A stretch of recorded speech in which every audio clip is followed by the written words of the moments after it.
نفع دے من والے نہ نقصان دے من والے اور جائیں نہ ہوئے اور خرید کرو اور لوگ حیران ہیں ابراہیم علیہ السلام نے اعلان کرے دے ودن نہ نفع دے دن اجناب من نقصان دے دن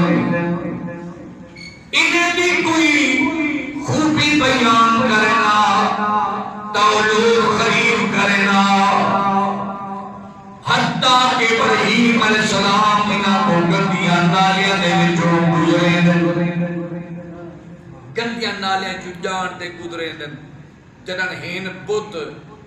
خدا تا خدا ہے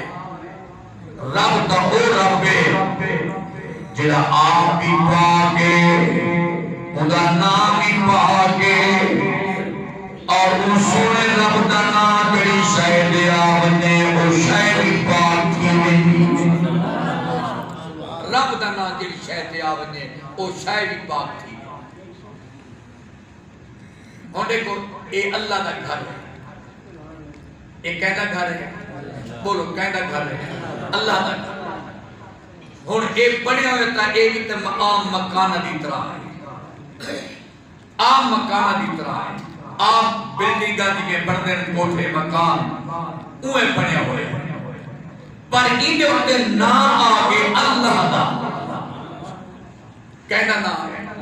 اللہ دا اللہ دا نام جو ہے ایک گھر پاک تھی گئے رب دا نام جو پاک ایک گھر پاک تھی گئے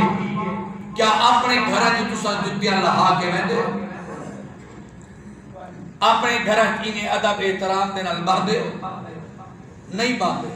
ایچ گن جتی لہا تے آنے بڑے ادب و احترام دے نال باندھے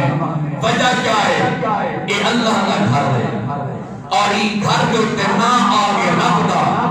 یعنی رب دا او پاک نائے خود جو پاکے نامی پاکے پر جس چیز ہوتے اے نام آونے او چیز ہی نامی برکت نال پاک تھی سبحان اللہ ابراہیم علیہ السلام این بت کو آپ نالے میں جو گزرے دے آگر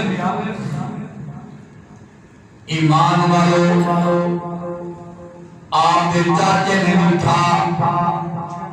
آکھن لگا ابراہیم کیا بچ جائے تائیں دی تعریف کیوں نہیں کی تھی آپ نے فرمایا چاچا تعریف تا مودی ہوتی ہے جڑا پاک بھی ہوئے تے نفعی دیون والا ہوئے تے نقصانی دیون والا ہوئے آپ دا چاچا کھن لگا اور کون میں ابراہیم علیہ السلام نے فرمایا او ہکا ذات جدنا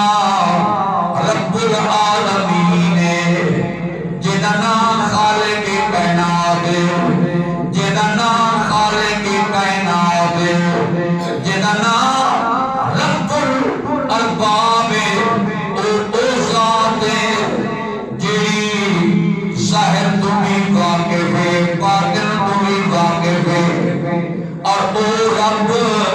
جڑا تیرا بھی رب ہے میرا بھی رب ہے ساری کائنات کا رب ہے بلکہ رب نہیں رب العالمین تمام عالمین کا رب ہے ایمان والو سنو توجہ فرماؤ آپ کے چاچے نے ابراہیم علیہ السلام نو روایات دے تھپڑ ماریا اللہ کی عزت کی قسم ہے